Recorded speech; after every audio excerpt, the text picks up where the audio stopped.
प्रस्तुत पाठ आयुर्वेद के प्रसिद्ध ग्रंथ सुश्रुत संहिता से संकलित है। इसमें आचार्य सुश्रुत ने व्यायाम के महत्व पर प्रकाश डाला है।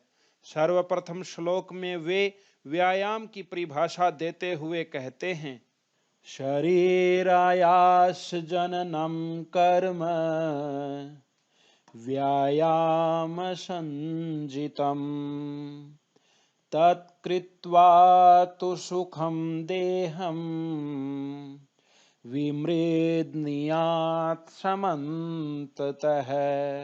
शरीर में परिश्रम से थकान उत्पन्न करने वाला कार्य व्यायाम कहलाता है।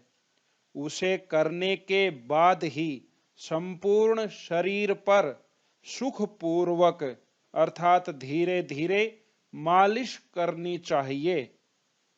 परिश्रम से जो थकान होती है उसे व्यायाम कहते हैं और उस थकान को मिटाने के लिए बाद में हमें अपने शरीर की मालिश भी करनी चाहिए। इसके बाद अगले श्लोक में व्यायाम के करने से होने वाले लाभ बतलाए गए हैं। शरीरोपचयः कांतिर गात्राणां सुविभक्तता दीप्ताग्नित्वमनालस्यं स्थिरत्वं लाघवं मृजा। व्यायाम करने से शरीर की वृद्धि होती है, शरीर की कांति अर्थात तेज बढ़ता है तथा शरीर गठीला बनता है। जठराग्नि अर्थात पेट की अग्नि जो भोजन को पचाती है वह दीप्त होती है अर्थात तेज होती है, जिससे खूब भूख लगती है।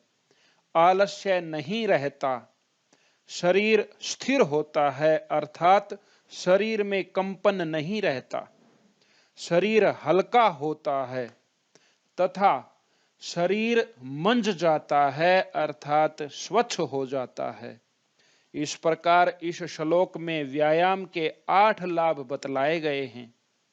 पहला, शरीर में वृद्धि होती है। दूसरा, चमक बढ़ती है। तीसरा, शरीर गठीला बनता है। जठराग्नि तेज होती है, आलस्य दूर होता है, स्थिरता बढ़ती है, शरीर हल्का फुल्का रहता है तथा शरीर स्वच्छ रहता है।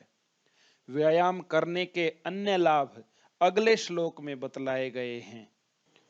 श्रम कल्म पिपाशोषण शीतादीनां सहिष्णुता आरोग्यं चापि परमं व्यायामादुपजायते। व्यायाम करने से परिश्रम से होने वाली थकान, प्यास, गर्मी और सर्दी आदि को सहन करने की शक्ति तथा उत्तम आरोग्य की प्राप्ति होती है। इस प्रकार इस श्लोक में बतलाया गया है कि व्यायाम करने से मुख्य 4 चीजों को सहन करने की शक्ति बढ़ती है। परिश्रम की थकान, प्यास, गर्मी और सर्दी, इन सब को सहन करने की शक्ति बढ़ती है व्यायाम करने से। इसके बाद अगले श्लोक में मोटापे को कम करने में व्यायाम का महत्व बतलाया गया है। न चास्ति सदृशं तेन किंचित् स्थूल्यापकर्षणम् न च व्यायामिनं मर्त्यम् आर्दयन्तरयो बलात्। और मोटापे को घटाने के लिए उसके समान उपाय कुछ भी नहीं है और व्यायाम करने वाले मनुष्य को शत्रु अपने बल से दुखी नहीं करते। इसके बाद अगले श्लोक में व्यायाम की एक और विशेषता बतलाते हुए कहा, न चैनम सहसा क्रम्य जरा समधिरोहति स्थिरी भवति मांसं च व्यायामाभिरतस्य च। और हमेशा व्यायाम करने वाले की मांसपेशी दृढ़ अर्थात मजबूत होती हैं और इसके ऊपर बुढ़ापा अचानक आक्रमण करके सवार नहीं होता।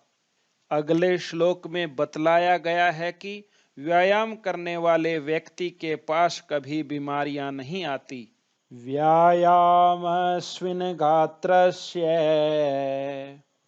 पदभ्याम् उद्वर्तितस्य च व्याधयो नोपसर्पन्ति वैनतेयमिवोरगः वयोरूपगुणैर्हीनाम् अपि कुर्यात् सुदर्शनम्। दोनों पैरों से ऊपर उठकर किए जाने वाले व्यायाम से पसीने से लथपथ हुए शरीर वाले व्यक्ति के पास बीमारियां उसी प्रकार नहीं आती जैसे गरुड़ पक्षी के पास सांप नहीं आते। व्यायाम आयु से हीन, रूप से हीन तथा गुणों से हीन व्यक्ति को भी सुंदर दिखने वाला बना देता है। अगले श्लोक में व्यायाम करने वाले व्यक्ति के अद्भुत सामर्थ्य को बतलाया गया है। व्यायामं कुर्वतो नित्यं विरुद्धमपि भोजनम् विदग्धमविदग्धं वा निर्दोषं परिपाच्यते। प्रतिदिन व्यायाम करने वाले व्यक्ति के द्वारा किया गया कच्चा या पका हुआ भोजन और परस्पर विरुद्ध किया गया भोजन भी बिना कोई दोष उत्पन्न किए भली प्रकार से पच जाता है। भाव यह है कि व्यायाम करने वाले व्यक्ति के लिए हर प्रकार का भोजन सुपाच्य हो जाता है। अगले श्लोक में व्यायाम के लिए सर्वोत्तम ऋतु का वर्णन किया गया है। व्यायामो हि सदा पथ्यो बलीनां स्निग्धभोजिनां स च शीते वसन्ते च तेषां पथ्यतमः स्मृतः। बलवान तथा चिकनाई से युक्त भोजन करने वाले व्यक्ति के लिए व्यायाम सदा हितकारी है और वह शीत ऋतु तथा बसंत ऋतु में उन सब ऋतुओं में सबसे ज्यादा हितकारी माना गया है। अगले श्लोक में बतलाया गया है कि हमें कब तथा कितना व्यायाम करना चाहिए। सर्वेषु ऋतुषु हरः पुंभिः आत्महितैषिभिः बलास्यार्धेन कर्तव्यो व्यायामो हन्यतोऽन्यथा। अपना हित चाहने वाले पुरुषों के द्वारा सभी ऋतुओं में हर दिन अपनी आधी शक्ति से व्यायाम करना चाहिए, नहीं तो मारा जाता है, अर्थात गंभीर परिणाम हो सकते हैं। अब व्यक्ति को ये कैसे पता लगे कि उसने अपनी आधी शक्ति से व्यायाम कर लिया है, तो इसकी पहचान भी अगले श्लोक में बतलाई गई है। हृदय स्थान स्थितो वायुर यदा वक्त्रं प्रपद्यते व्यायामं कुर्वतो जन्तोः तद्बलार्धस्य लक्षणम्।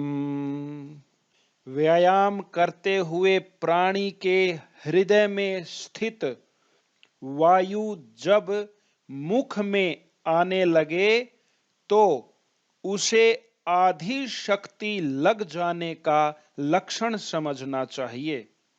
हृदय में स्थित वायु मुख में आने का अर्थ है सांस चढ़ना या सांसों का फूलना।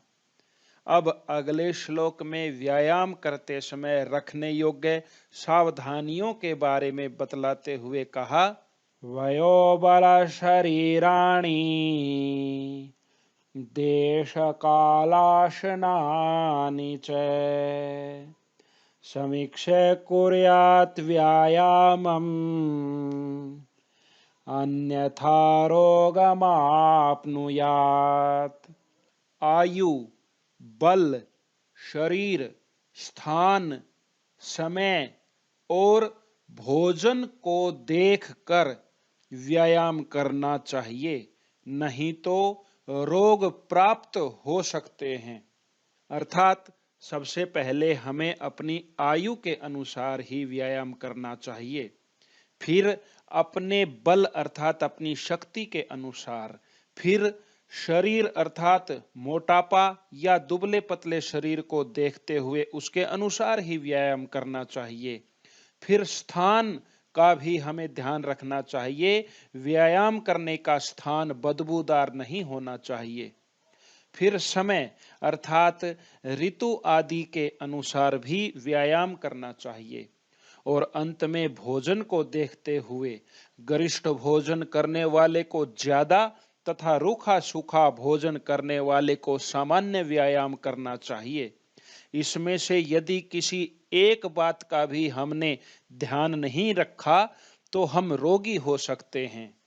यह था आपका पाठ व्यायामः सर्वदा पथ्यः। इसी तरह की अन्य उपयोगी तथा रोचक पाठ्य सामग्री स्वतः प्राप्त करने के लिए इस चैनल को अवश्य सब्सक्राइब करें। धन्यवाद।